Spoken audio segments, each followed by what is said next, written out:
Thank you very much, Faris, for this introduction. And I would like to welcome Dr. Scott Livermore from the Oxford Economics Middle East. I would like to greet everyone for joining us today for this one of the interesting Kuwait Public Policy Center lecture.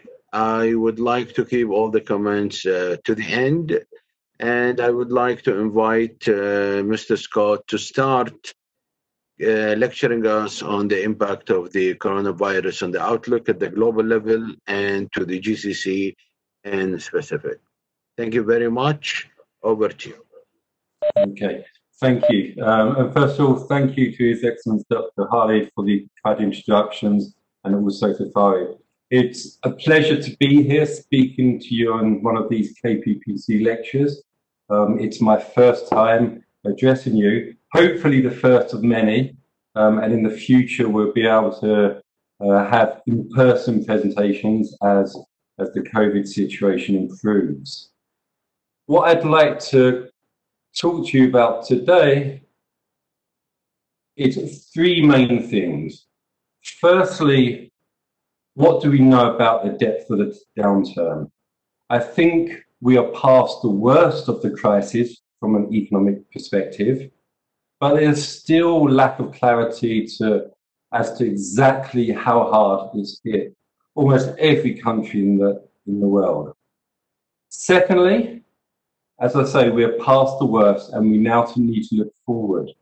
So the second part of the presentation will assess how will the economies around the world recover from the pandemic and the lockdowns associated with the pandemic to mitigate the spread, and what, if any, will be the lasting impacts on economies around the world. And finally, and I will talk a lot through this presentation with certainty and precision, as if we know exactly what's going to happen, but the current environment is characterized by a high degree of uncertainty. A lot of that uncertainty is generated by epidemiological questions, which as an economist, I have to hold up my hand and say, I'm not an expert in. So we need to characterize and assess those risks. And one of the strengths of Oxford Economics, with our global economic model, of which all the GCC economies are part of, is we can program up, assess different assumptions about how long will lockdowns last, how rapidly will they be eased, what is the impact if there is a second wave, and plot profiles for GDP, tourist arrivals, oil prices, etc., to really give insights on how the economy will perform under these different states of the world. And as I say, given the uncertainties facing the global economy, especially around the development of COVID-19, that is an important strategic approach to understanding and preparing ourselves for what lies ahead. So I say, let's start with some good news. I think the worst of the crisis is behind us. Most countries around the world seem to have the pandemic under control. Clearly there are exceptions, and if we're following the news, we know how the South and the US have seen a spike in the cases. We've seen recently a second wave in Saudi Arabia, and before that, cases were rising again in Iran. But what this chart shows is, along the x-axis, the number of days since a country identified its 100th case, and on the y-axis, the total number of cases. And you can see that most countries are reaching to a point where the curve is flattened. I think the second point to highlight, and through this I'll illustrate with the largest economies in the GCC, so I'll reference quite often the UAE, Saudi Arabia, Qatar, GCC as a whole. But if you look at the solid gold line, the dotted line, gold line, or the dotted purple line, that measures implemented in the GCC have been quite effective compared to the hardest hit countries such as Italy, the UK and US, in slowing the spread of the virus. And the situation here is probably much more analogous to, say, Singapore, which has been or had been held up as having a good approach to the crisis. But in achieving that, a significant economic toll has been taken. And it's not so much the impact of the virus itself, but it's the measures around the virus to stop or reduce the spread of the infection. As we probably all know, economic data is released with a lag. If you look at Europe, the US, Asia, we only got Q1 GDP data, so prior to the worst of the case over the past month. And in the GCC, the data releases tend to be a little bit slower. So we don't really have much of a hard picture of what's going on in our economies. One indicator that does give a timely measure is the Purchasing Managers Index. For those of you not familiar with the index, this is really a survey of purchasing managers in businesses in the non-oil economy for the countries listed here, so Saudi Arabia, UAE and Qatar. And the data is released really timely, so we're nearly on the 1st of July, so we'll be expecting June figures released shortly. So it really does give you an up-to-date estimate. And the increased critical threshold is 50, and that separates expansion from contraction. So looking at this chart, there's probably two things to pull out. Firstly, particularly if you look at a UAE and Qatar, we've slipped below 50 at the beginning of the year. So the non-oil economy was already struggling and growing slowly or even declining slightly. But then as the lockdowns ramped up, activity slumped. And in April, the index fell to record lows. Since then, certainly in the UAE and Saudi Arabia, there's been a bounce back. That's really because economies and businesses have hit a floor, and you probably had a situation of the hardness or the suffering associated with COVID-19 spreading from those directly affected sectors, such as hotels, transport, restaurants, anything that required close social interaction, to the wider business community. And although the index bounced back in May, it's still below 50, suggesting that the economy is declining slowly. What I think we can say about the global economy is we're facing a largely asymmetric shock.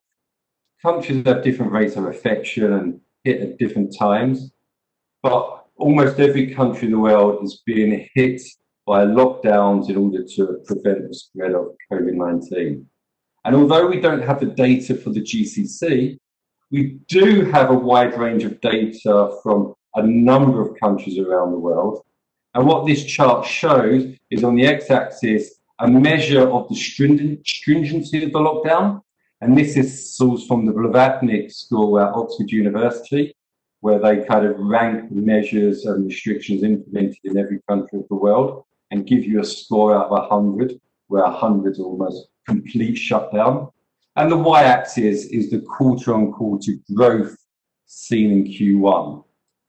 I won't go through the equation in detail, but if you look in the top right-hand corner, that shows the relationship between the figures, and essentially 40% of the variation in growth can be explained by the lockdown stringency. So looking at the lockdown in the UAE, the Kingdom of Saudi Arabia, Qatar, and looking at that at a sector level, we can plot and make an inference on how much our economy is contracted. And on that basis, we'd expect the non-oil economy in the GCC to have declined by around 4 to 5% in the first quarter of this year. And if we blow that up to the global scale, what this chart shows is essentially the quarter-on-quarter growth for world GDP. We decompose it in some blocks, but I think the key thing to look at is the blue line, which shows the overall decline. And you can see a sharp contraction in the first quarter of this year, just to the right of the vertical black line, and an even sharper contraction in Q2, so our current quarter, where we estimate world GDP will decline by 8%, and there's some peak to trough decline of around 10%. And to give some context to that, if we look to the left-hand side of the chart, around 2019, we can see the declines associated with the global financial crisis. That 1 in a 100-year recession, the most severe downturn since the Great Depression in the 30s. And we can see the global coronavirus situation is causing a recession twice as deep as the global financial crisis. Hopefully, we can now move on to more positive messages from the presentation. We are in a situation where lockdowns are easing across the world. What this chart shows is that Blavatnik score measure for a range of G20 countries, so China, US, Italy, South Korea, and you can see how lockdown conditions are easing across those countries. And if we look at the GCC, we can see a similar position. I've pulled out, as I've mentioned earlier, Qatar, Saudi Arabia, and UAE. The blue line is the average across the GCC. And you can see that since the middle of May, there's been a gradual easing of lockdown conditions. I can speak for myself based here in Dubai, and it may be just a perception related to how long we were in lockdown, but now, domestically, it feels like we're pretty much back to how we were. Okay, we have to wear masks in public. There's some limitations in capacity, but there isn't anything we can't really do domestically. And we've seen that across the region. Even in Saudi Arabia, where we had tougher lockdowns in Jeddah and Mecca because of outbreaks there, they've really pulled back those restrictions, and across the region, more or less, there's been a big return to normality. And behaviour responds. What this chart shows, and it references one of the more unconventional sources of data that we're trying to draw on, is restaurant bookings through OpenTable, which I don't think we have so much in the GCC, but OpenTable is an online platform, a bit like Deliveroo, but for booking restaurants in the US and other countries. And you can see on a year-on-year sense, where at the end of March, during April, bookings were down 100%. But from May, in Germany, in Australia, when lockdown conditions have been eased rapidly, the level of restaurant bookings have bounced back. And we're now almost at a level where restaurant bookings were a year ago. Even in the US and Mexico, where they still have a COVID problem, bookings are rising as people are emerging from lockdown. Unfortunately, we don't have OpenTable data source for the GCC. They only make it available for 8 or so countries. But if we look at Google mobility data, so the messages that our phones send back based where we are, the searches we put in when we're trying to navigate around, we get a sense of the movement and the mobility trends across the region. And what we have here are two types of activity. Firstly, mobility to our workplace, and then secondly, retail and recreation. So that kind of discretionary activity, which really was pulled back when we were on lockdown. And like with the OpenTable bookings, we can see through April where there is a drop of about 50 to 60% compared to pre-crisis level of mobility. So you can see from the chart the kind of mobility that was seen through most of the month of January. But in the past few weeks, mobility for work and retail and recreation have recovered relatively strongly and regained about half of what was lost, suggesting that activity in our economy is gradually coming back to normal.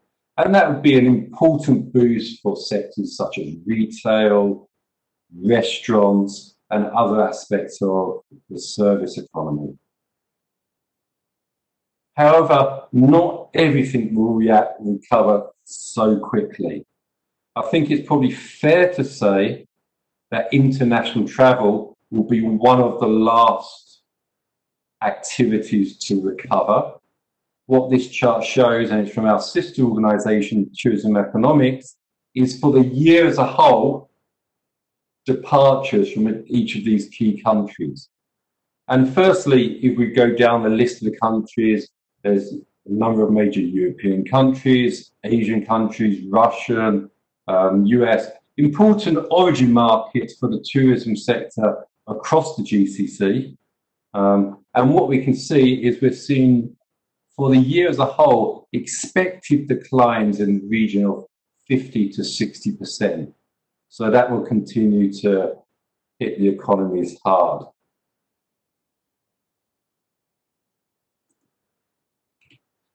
And finally, in looking at the impact, I think we can't look past the impact on the oil market, where, as we'll all be very familiar with, Brent and WTI dropped below $20 a barrel. I think we'll ignore the spike in, or the last year's drop down into negative territory. But clearly, the difficulty reaching a new OPEC Plus agreement, the impact on world demand, and the 30% odd drop in expected world oil demand during the second quarter of this year, it hit really hard at oil prices. And we can discuss this a little bit later in the presentation. That's important for budgets and activity and financial markets and confidence across the GCC, and it is an important factor explaining the performance. So what does that mean for the likely impact in 2020?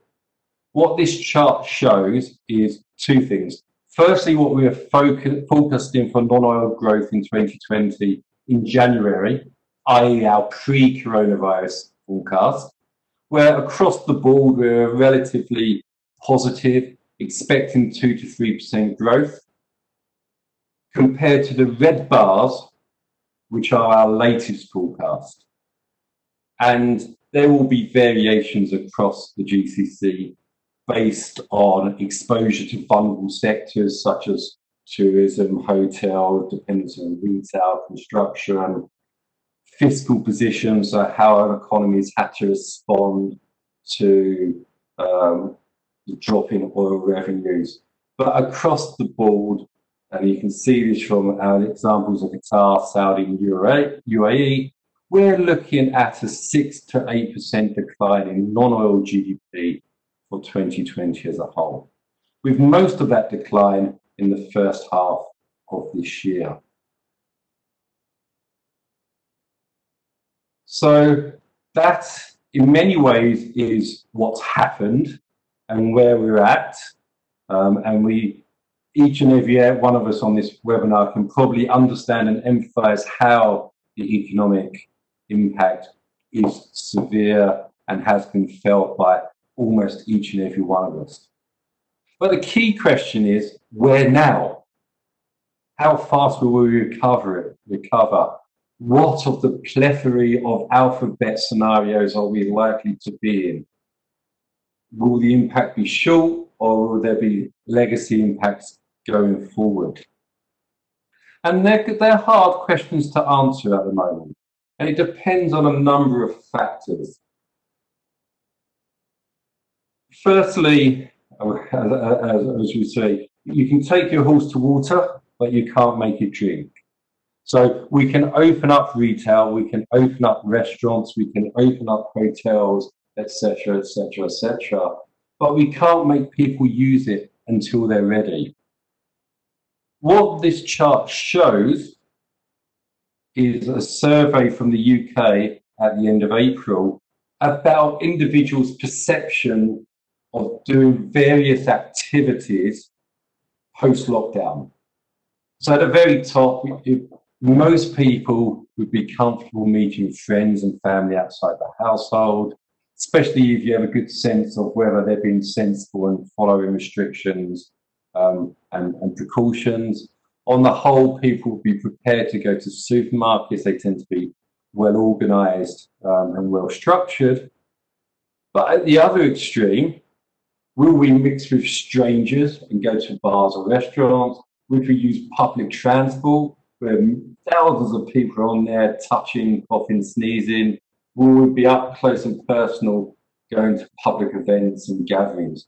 I think we all can take a view of how we feel ourselves. But on the whole, at the end of the April, the UK population was pretty much very, very cautious about undertaking those more social activities. I think one point to emphasise, though, is this survey was taken at the end of the April, so when we were in the eye of the storm. And perceptions may be different now.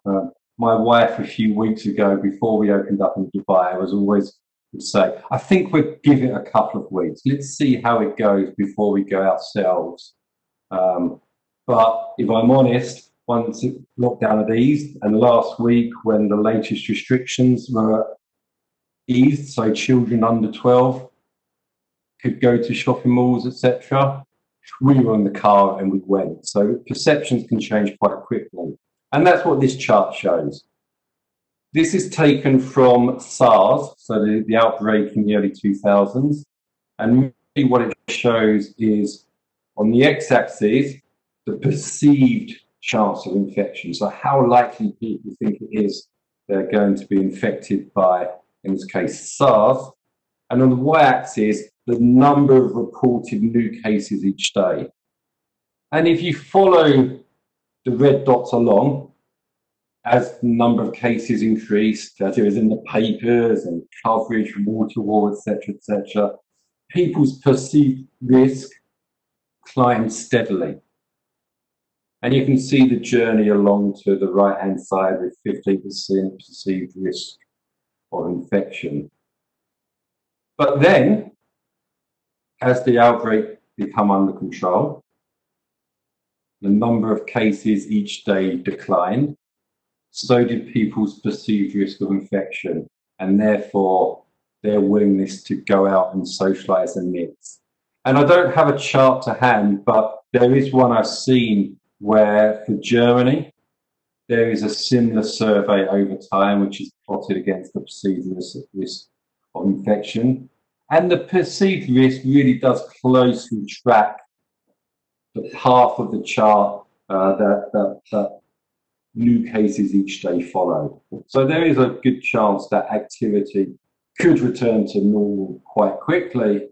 And for those of you that watch UK or US news and seen the beaches around the UK, people will very, very quickly get back to activity. And vast groups of people, whether it's on the beach, whether it's celebrating Liverpool winning the Premiership, they will gather and forget some of the precautions and the social distancing that they have been implementing. And to look at the current situation, I draw your attention to the grey line on this chart. This is the mobility trend data that we were looking at for a GCC a few slides back. And the grey line is for Korea, which is relatively advanced in easing restrictions. Its level of lockdown is lower than most of the rest of the world. And what you can see from here is that within a few percent, mobility trends are back to how they were pre-crisis. And even if you look at a gold line, which is Germany, and even the US has still got a problem, as restrictions are eased, behaviour returns to normal. And that mix of low new cases, the government saying it's okay because they're easing restrictions, tends to stimulate activity within the domestic economy. And that brings us back to the charts that we were looking at the end of the previous section, which shows the Q&Q growth rate. And we stopped it at the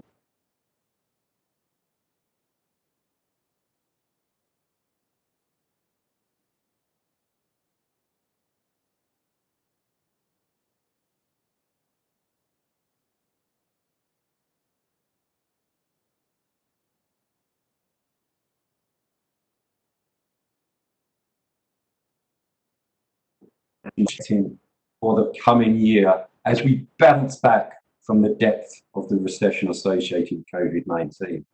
And I think, and maybe one of the safest predictions I can make, is that in the second half of this year, we're going to see a raft of record-breaking data reads. And to a degree, we've already seen it. But I think one thing we do have to keep in mind, whether we're optimistic about V-shapes or not, is the difference between growth and levels. The record figures we're likely to see are going to be record growth rates. And to a degree, we've already seen that. If you follow US payroll data, the latest release, which was for May's figures, showed something like 3 million jobs created in the month of May, which is an all-time record over the really long 50 or so years that indicator's been being collected. But that needs to be set in context of the 20 million or so jobs that were lost in the preceding 2 months. So although growth is going to rebound strongly, although we're likely to see some record figures, it will take a while for the economy to rebound to pre-crisis levels.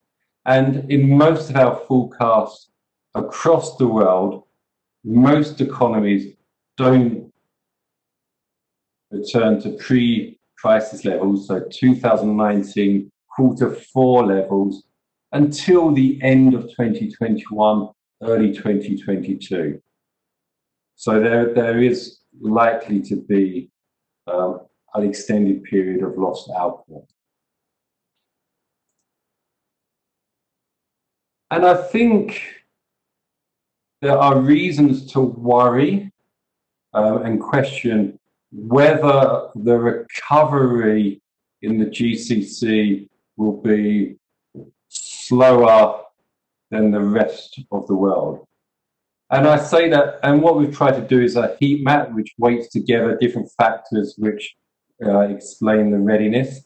And we'll look in each factor in turn, but there are really 3 key areas that help explain that.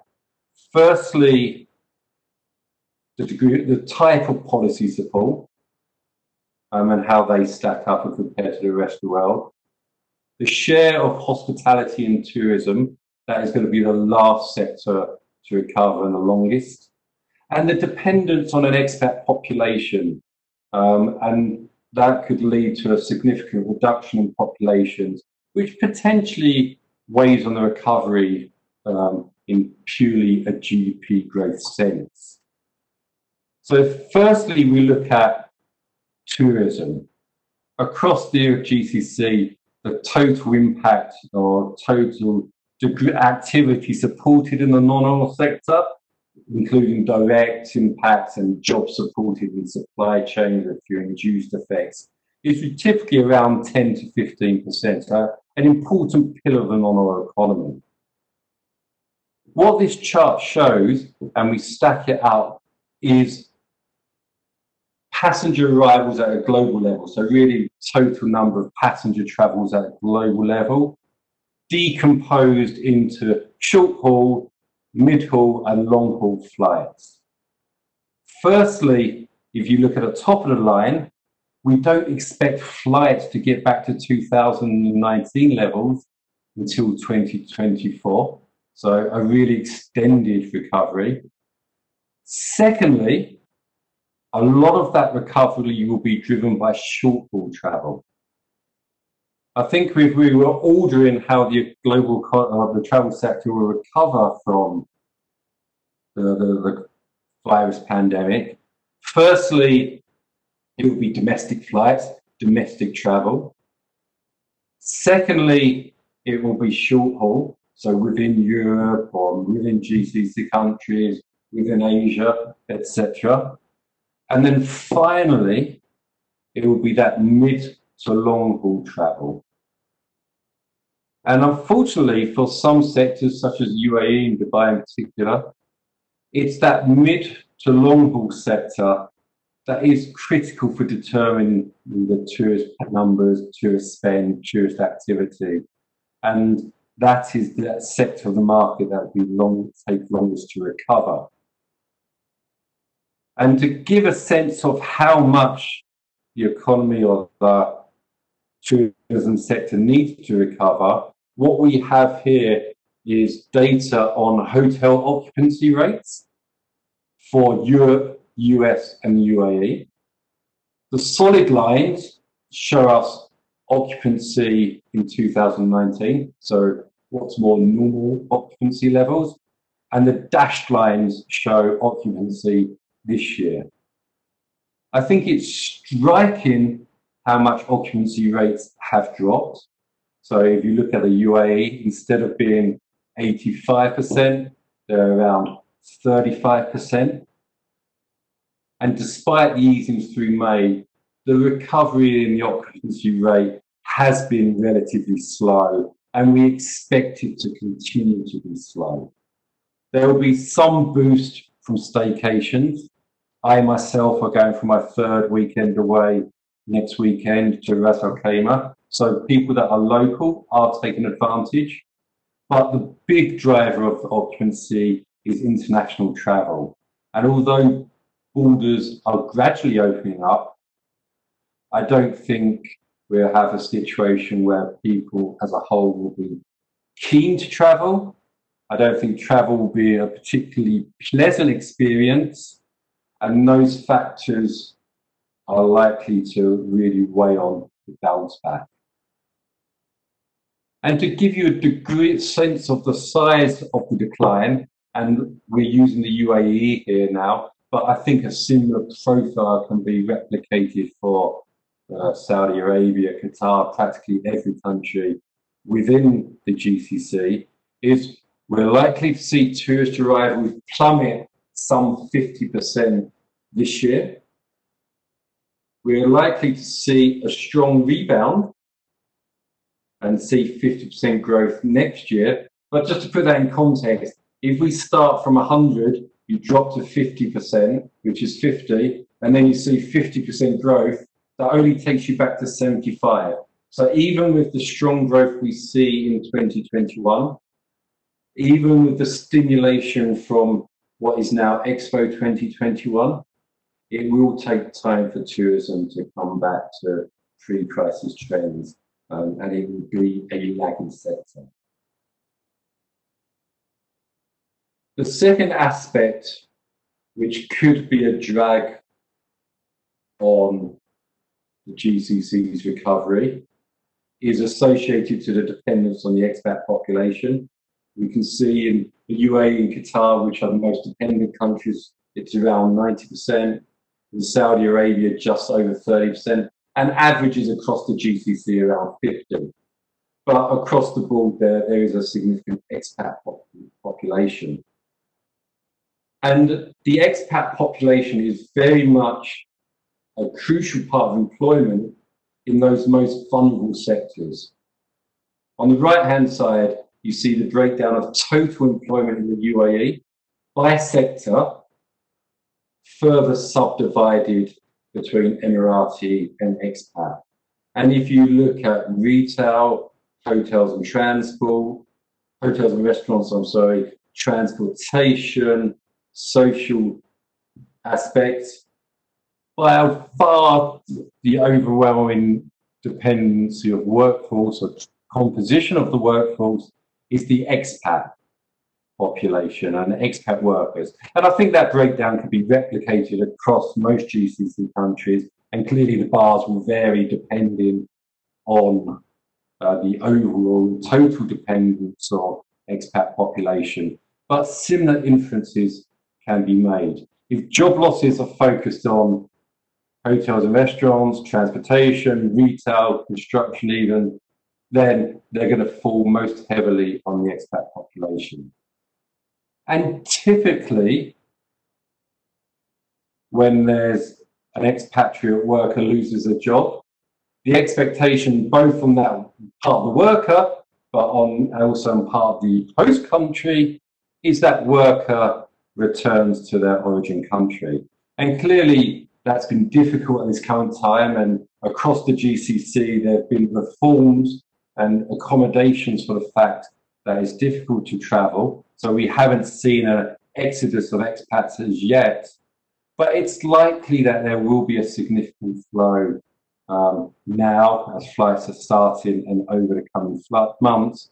And it could be, in the UAE, for example, we lose 10% of our population because of the job losses associated with COVID-19. Now, to a degree, that can be viewed as exporting some of the issues in the unemployment around unemployment back to the original countries and a benefit to the GCC economies. But there does come some risk and some constraints. Firstly, you lose a significant amount of demand. Individuals may have lost their jobs, but certainly the skilled workers could continue to spend. I think it's going to be the case, no matter whether you're optimistic, medium-term or long-term, V, U or L-shaped, that we are going to see a couple of quarters of really strong growth, and we may need to quickly build up workforce, which could be harder if there's been a significant expat exodus. And in pockets of the economies, pockets of the service sector in particular, those shortages could lead to some price pressures and costs of getting things done rising. So those factors combined could lead to a slight drag on the recovery across the GCC compared to, say, other countries in the world where the economic infrastructures remained largely intact. And the final area I'd like to focus on is the fiscal support. What this chart shows for a series of pandemics collected over the last 50 or so years that our economists have done and drawn on the work of Ma, Rogers and Zhu, is the impact on GDP of a pandemic when a country experienced the pandemic has responded with a significant fiscal boost compared to those that have a rather lower spending response. And there's two things to really draw your attention to. Firstly, the red bars, which is the impact on GDP in the year of the outbreak. And the conclusion from there is, I've said this before, in the eye of the storm, when we're in the middle of the pandemic and activities restricted, there's little that the government can do to support activity. And then secondly, the blue bars. In a high spending response to the pandemic, after 5 years, the level of GDP is pretty much back to where it should be. However, in a low spending response across a range of countries on average, the impact on GDP accumulates and the economy is burdened by the after effects of the pandemic. If you kind of think it's a type of a scorched earth syndrome where it's hard for things to grow in the aftermath of the pandemic. And you can look across the world and see that the degree of fiscal stimulus has been significant. If you look at the bar just to the right of 2020 for the world as a whole, it's almost 40%, 4%, excuse me, of global GDP that is being used to support the economy. And that far exceeds anything we saw during the global financial crisis. If we're trying to rank a typical fiscal response for a typical country, we tend to look at three criteria. Firstly, speed. How quickly does a country respond? I think if you look at that metric, across the GCC, the governments were very nimble, responded very quickly, implementing packages before almost 100 cases have been identified. Secondly, there's the size of the package. And across the world, we've seen some really sizable packages. I think if you look at the US, you look at Germany, you look at the UK, Singapore, Korea, to name but a few, the degree of fiscal support has amounted to 10% of GDP, at least. So those double-digit support.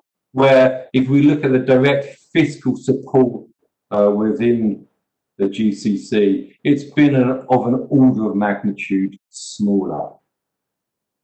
And finally, the metric is the breadth of support.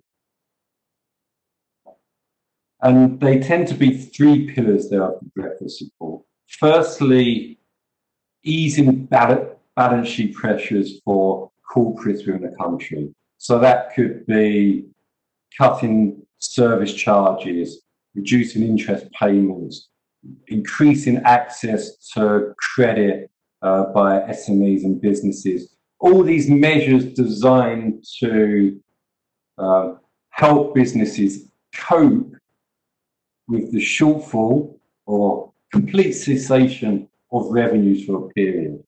And the GCC and other countries in the world have had significant packages in that area. The other pillars tend to be around more direct support for businesses, whether it's payments to the self-employed, whether it's rent relief, whether it's subsidising wages. And then the final pillar is direct support for households in order to make shortfalls of income. And the GCC's economy is structured very different, population mix is very different. And I think consciously, the GCC has made a decision to allow the strong to survive and then focus efforts and resources for the recovery phase to help the development of new sectors. But that does mean on this kind of metric, when we're looking at the breadth, the degree of support offered has tended to be narrower compared to some European, Asian economies around the world. And so I think one of the reasons the GCC has followed that path is strategic. And here in UAE, we hear about the Abu Dhabi government talking about the recovery phase, supporting high-tech, digital, those sectors of the future that have fared well. So there really is that strategic aspect. I think secondly, governments across the region have felt constrained by the drop in oil prices. This chart here shows the budget deficits in our latest forecast, which includes our adjustments for public spending, includes our assessment that oil prices will end the year around 45 and move broadly sideways during 2021 with periods of strength and weakness during that time. And we can see that the deficits across the region are significant. And the typical response across the GCC, as we saw in 2015, is when revenues are hit hard by a drop in oil prices, then the typical response is to cut spending. I think this situation is slightly different because we're not just dealing with a balance sheet issue for the public sector because of a drop in revenue. We are dealing with a significant impact to the non-oil economy. And there could have been scope for more fiscal support. And I think if you look at UAE, Saudi, Qatar, and even if you look into the more vulnerable countries such as Oman and Bahrain, compared to international standards, government debt is low and financial assets are very, very high. So there is the financial means to have that support. And I think those means may be more directed to the post-crisis phase now, rather than propping up the economy as we've seen elsewhere. But the governments do have the means in order to inject spending and inject support for the next phase of the economy or next phase of recovery. So despite some of my caution about concerns of the GCC maybe lagging behind, say, the speed of recovery in other parts of the world, I don't want that to cast too much of a shadow or too much of a concern. There is definitely light at the end of the tunnel, and that tunnel is not long, and we are likely to see rapid growth. And this chart extends the one we looked at earlier and plots the 2021 bounce back after the decline of 2020. And you can see across the region, we're expecting 6% non-oil growth in 2021. And that's despite some fiscal consolidation being seen in a number of countries such as Saudi Arabia. Dubai is cutting spending, even Qatar's reining back. So when activity comes back to normal, there is a good chance that we will see very strong growth in the GCC next year. But as I said at the outset, we can't be certain because this is unprecedented. It's epidemiological, which is a science that is tangential to economics. But we can use our models to trace out the impacts of alternatives. And basically, we've got a set of 4 scenarios which look at different aspects of the short-term impact and maybe longer-term political ramifications. If we start off in the bottom left, that is our more optimistic scenario, so our V-shaped recovery. That's really predicated on a quick vaccine that's rolled out in the second half of the year. And while we're developing the vaccine, there's an effective testing, tracking, tracing scheme around the world. I have to say the probability on that declined somewhat with some of the difficulties we've seen getting an app to work, but nevertheless, that is the main upside. Then if we go around clockwise on the chart, we have our U-shaped scenario. That's basically predicated on the openings we've seen so far, pause. The virus and new cases are more pervasive than we were expecting, and lockdowns last longer. And that really limits the rebound in the second half of the year, pushes it back well into 2021, and is a much more pronounced U-shaped recovery. In the top right-hand corner is our most pessimistic scenario. That really extends the U-shaped scenario we're looking at, but says the longer the crisis goes on, the more likely it is that a high number of firms get into trouble, despite what the governments around the world are doing. Bankruptcies rise, non-performing loans rise, banks hit their capital buffers and have to rein in lending. And you get conditions which are much more analogous to a financial crisis. And that is one where growth is hobbled for a number of years yet, and more likely resembles an L shape. And the final scenario that we look at is in the bottom right-hand corner. And really that is danger is always lurking.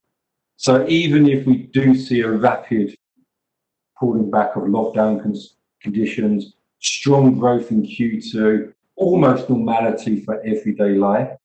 There is a significant risk and a fear that over the flu season, the winter flu season, there is a renewed spike in infections.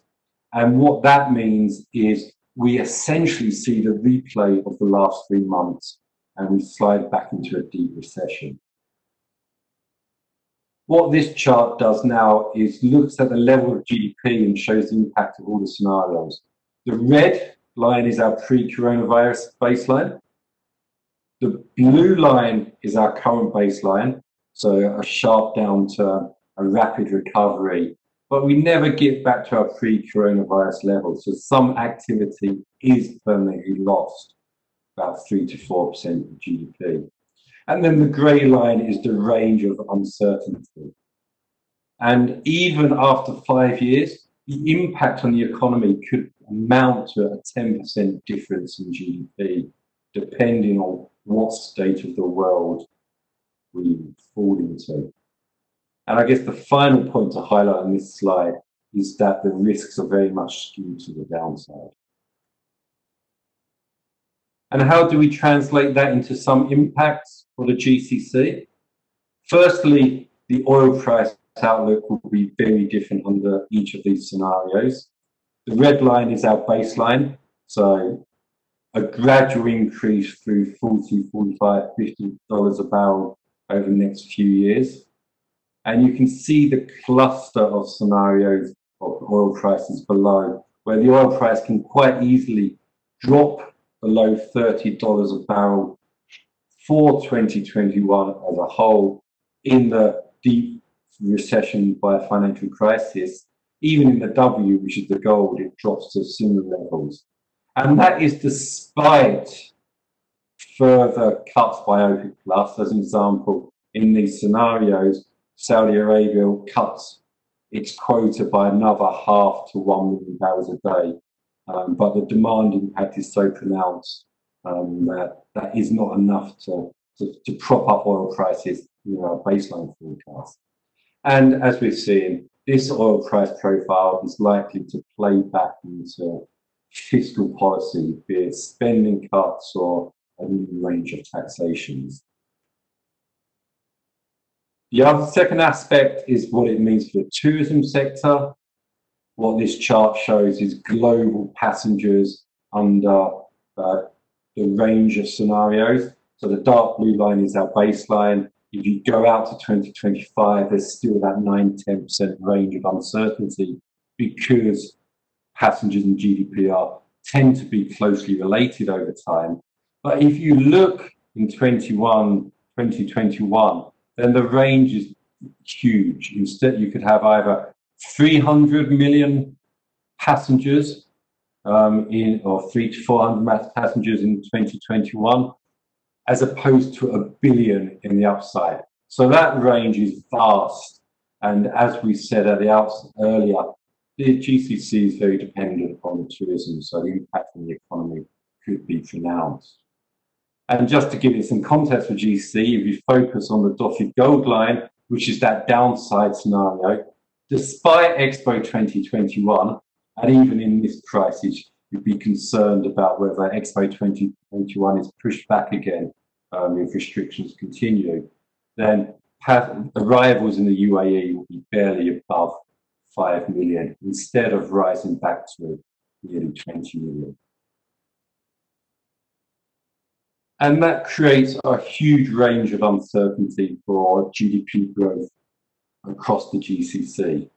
So we could see anything still between 6–7% drop in GDP and 12–13%, depending on the outcome of the crisis. And then the recovery in 21 could be practically non-existent in the financial crisis scenario or the W scenario, or we could recover quite strongly in our baseline or the upside and see 6–8% growth. And that is a really quite significant range of uncertainty, which persists through the whole forecast period. I've probably spoke a little bit longer than I intended, but just to wrap up, the global crisis triggered by COVID-19 is likely to result in a recession twice as large as the global financial crisis.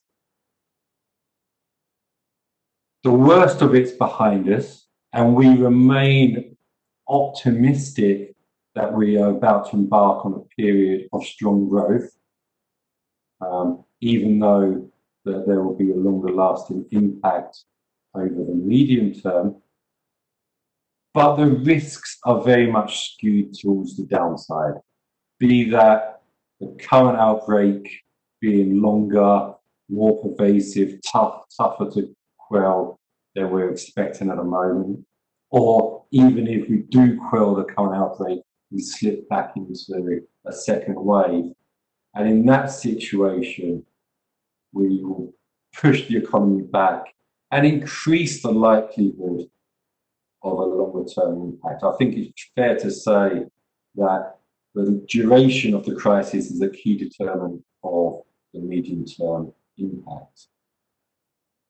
With that, I'll pause. I'm happy to take questions and discuss aspects of the presentation, or even take questions about things that we've not covered and you thought I should mention. Thank you so much, Scott. Really appreciate the deep dive in terms of the financial outlook for the world and the GCC. At this current moment, we have two questions. We'll start with the first one from Mr. Ahmed. I would be interested to know the impact of COVID-19 on global value chains and its related effects on industrial production across GCC. Okay, so I think pre-COVID, the typical supply manager or the typical operations management was very much focused on low-cost production and minimizing cost. And that resulted in a huge amount of outsourcing, development of global and regional supply chains, but also a concentration of production.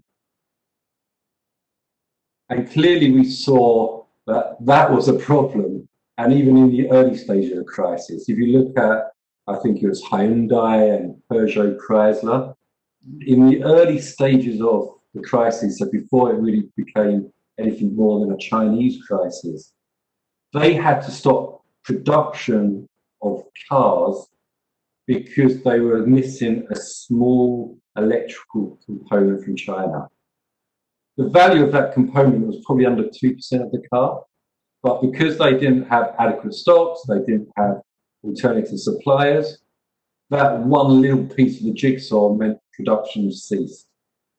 So I think businesses will move more from cost minimization to managed risk in their supply chain, which means a multitude of things potentially. One, it's an opportunity for countries to become a production hub as they diversify out of China. It's likely to see some reshoring, maybe see a build-up of inventories compared to what we typically saw before, and there's just-in-time delivery and lean stocks.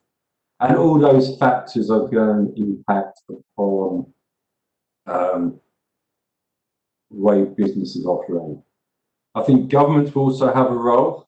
They will also be thinking much more about security of production, especially on key aspects, be it masks, be it PPE, be it medical supplies, and that will have an impact on what businesses operate.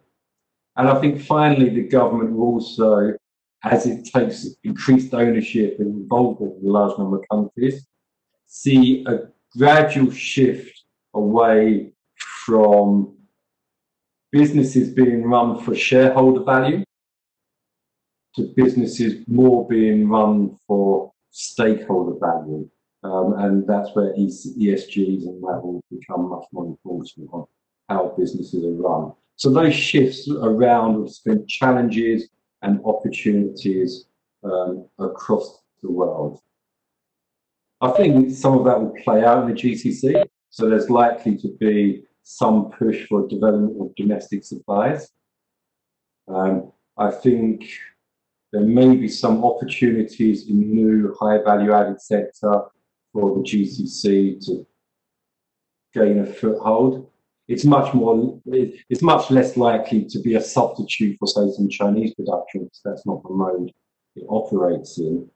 And clearly, I think with the infrastructure we have, the technology we have, the priorities of governments, there should be opportunities both in a funding sense, a support sense, and an environment sense, for maybe some new sectors to develop, whether it's design, whether it's things that are more digital printing based, etc., to create niches in the post-COVID-19 economy, which is likely to be an acceleration of some of the trends we saw prior to the crisis.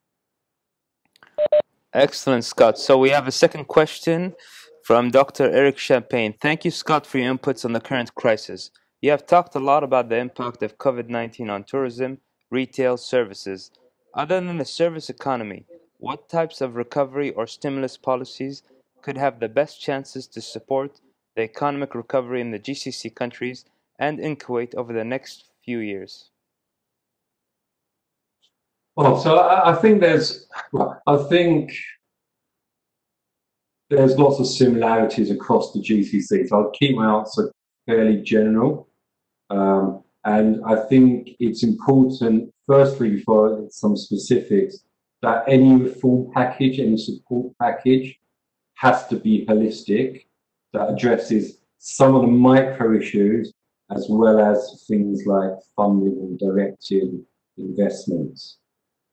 So I think, as I said during my presentation, GCC has taken a slightly different approach to, let's say, Europe and Asia and US in supporting economies.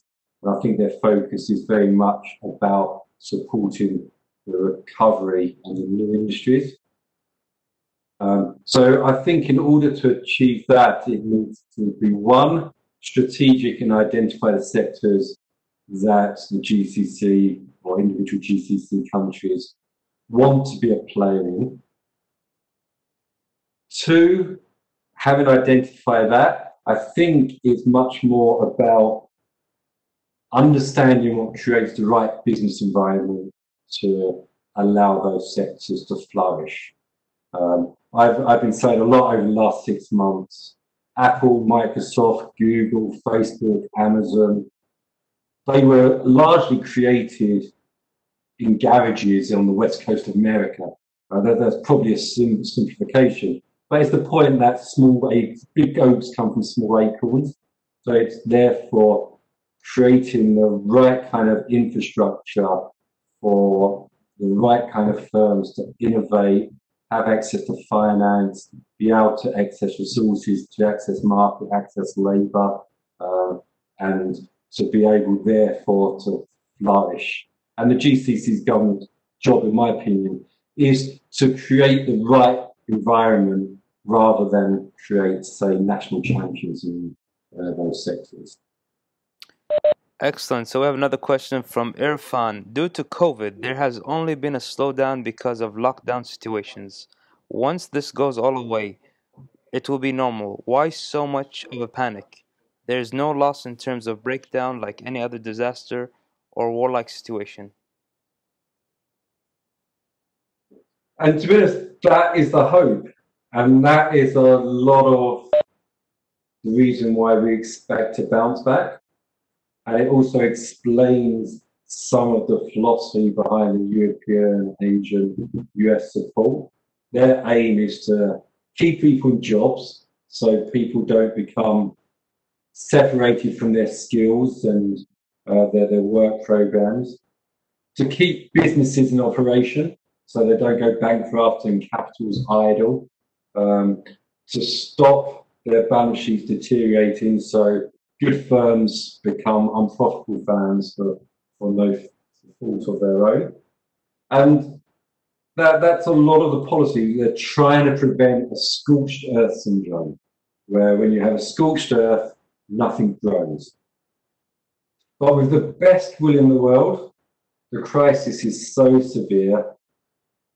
There are so many challenges in finances around the world, and it's not going to be able to prevent any businesses going bust.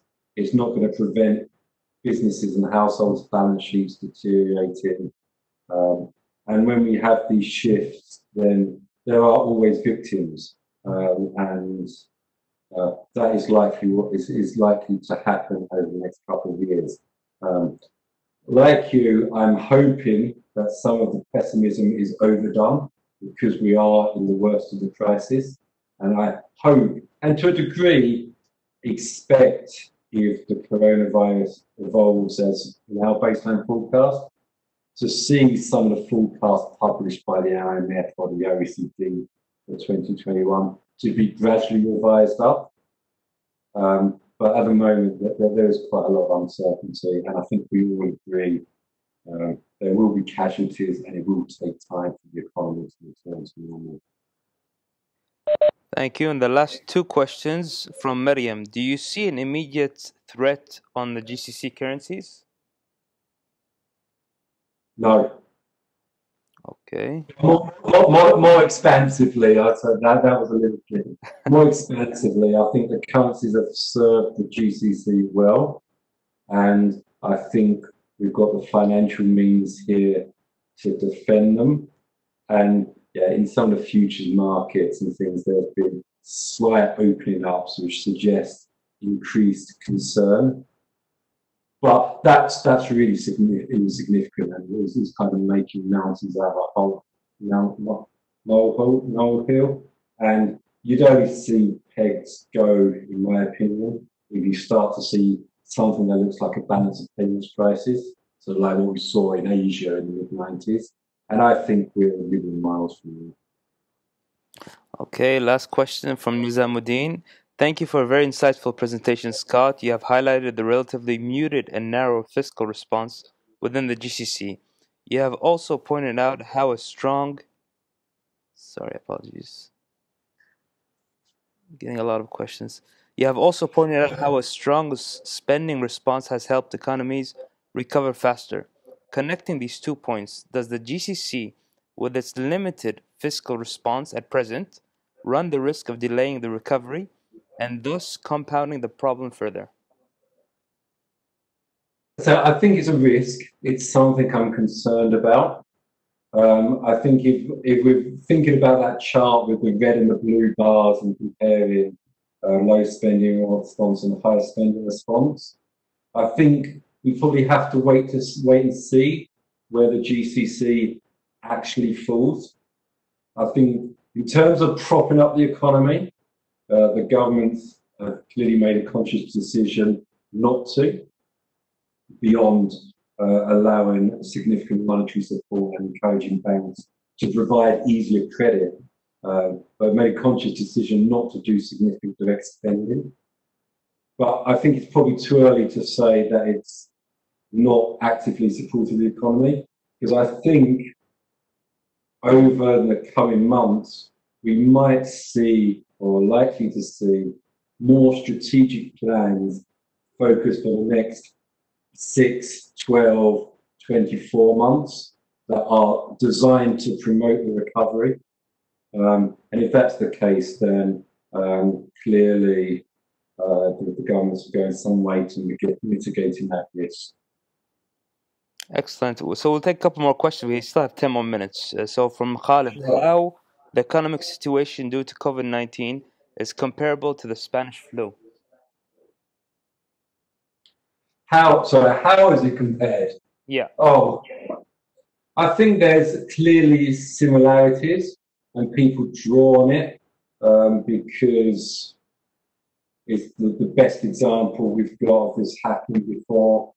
I was going to say living memory, but I suspect, apart from a very select few, it's not living memory. But we can draw on it. I think there are clearly some similarities. It's a global pandemic. It affected lots of people. We had to implement lots of lockdowns. But I think the world was still very different in 1918. So, for example, there's lots of commentary that the second wave of the Spanish flu was the real killer. And therefore, we should be really fearful of the second wave of COVID-19. And that may be the case. But as I understand it, the second wave was really generated by the ending of the Great War. So then you had everyone going back to their home countries, and it was just a fertile spreading around. So the second wave really was creating conditions which were much more like our global networked, interconnected economy that we saw as the reason behind the first wave. So I think the second wave and the first wave, second wave of Spanish flu and the first wave of COVID-19 may bear better relationships. And clearly, I think we saw Spanish flu. There was a subsequent wave, but it wasn't as severe. But I think the big difference is how technology's moved on since then, both in communication, knowing what's going on, being able to react and get the message out. And instead of trying to learn from Spanish flu, as we did in the first wave of the crisis, I think if there was a subsequent wave, we would have learned a lot of lessons from coronavirus, which means we will manage it much better. Excellent. Next question from Dr. Mishawi. In terms of fiscal solutions, some GCC countries have initiated VAT, but Kuwait did not. Do you think this puts Kuwait in a weak position in terms of using their fiscal policy, and when will it be suitable to start applying it?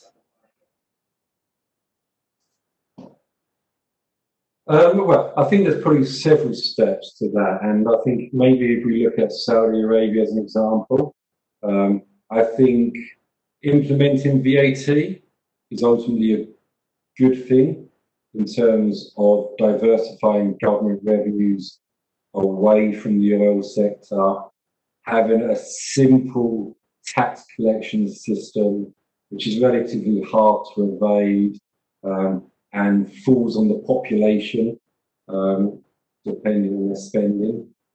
So it ticks a lot of boxes, and I was in favour of introducing 5%. And I would probably have seen the case for increasing VAT to further that aim.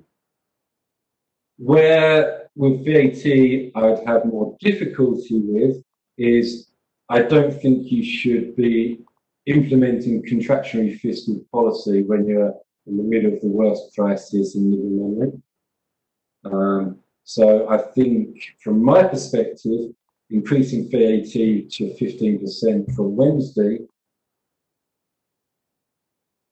risks doing more damage than good. And like a lot of the GCC, Saudi Arabia and other countries have the financial means to have delayed that decision 12 months until we're outside the other side of the crisis. So it's really a mixture. I think VAT is a good policy for diversifying revenues. I think implementing taxes when the economy is probably declining from peak to trough between 8 and 10%, the non-oil sector that is probably not the smartest move. And the last question from Mr. Ahmed. Can Kuwait's high credit rating and strong fiscal position and its robust banking system act as a buffer to deter and absorb the shocks?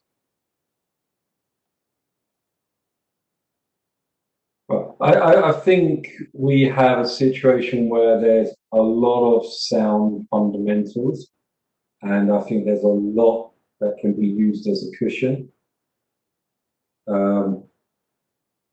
But it's also tempting to say you shouldn't waste a crisis, because a crisis is often an opportunity to implement some difficult decisions which are ultimately for the longer term benefit of the economy. Excellent. Thank you, Scott. So with that, we close the Q&A, and we'll take a closing statement from His Excellency Dr. Khalid Mahdi. Over to you. Thank you, Faris. And I would like first to thank Scott for a very intuitive and a quantitative assessment of the global economy and how the GCC look like. I really appreciate your a proper and methodological analysis using stringent indices and how they are related to the GDPs. Now, one of the few things that I noticed that around the globe, the reopening of the economy is not very well correlated with the contribution of the sector on in the GDP. For example, in the GCC, we can see some sector which are not contributing to the economy. They've been taken as a priority when it comes to the reopening of the during the reopening of the economy, although the risk transmission is quite high, which is the transmission of the coronavirus. It seemed to be counterintuitive that reopening of sector which they do not contribute to GDP is actually being taken as a priority during the reopening of the economy. I can see a socio-economic phenomenon in which the social pressure due to the lockdown causing the governments as well to lean toward actually accepting what the public needed. Balancing the economic impact with the social impact is not being very well looked at when it comes to the reopening. I give you an example. I see some country in the GCC which they are actually willing to reopen their economy, although the risk of transmission is quite high due to social pressure. And I can give many examples that can be done, which make the second wave not just a reality, but will be very close to in time as we might expect. Now, I would like to thank you all for joining us into this KPPC lecture. I can see Professor Eric from Canada is here. I can see Mr. Jeff Yusuf from Dubai is here, and I can see our beloved Mr. Marwan bin Salama is here, which who are a very well educated and a great audience that we do meet in person, and we hope we will start seeing you in a much closer socially, not from the online perspective, but we can also feel that the new normal is imposing different mental and psychological state on us. I talk about myself. I get used now to the online meetings, and maybe we will be carrying out KPPC lecture webinar online. So that will be always online. So I thank you all again, and I thank you, Scott, for giving a very nice and smooth economic and understanding of the whole global situation based on your analysis.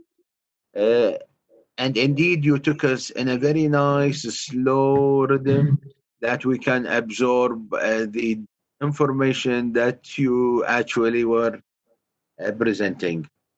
You're welcome. At the end, I would like to invite you all as well for another World Bank webinar that will be happening tomorrow, in which we will be discussing the new normal on the job market.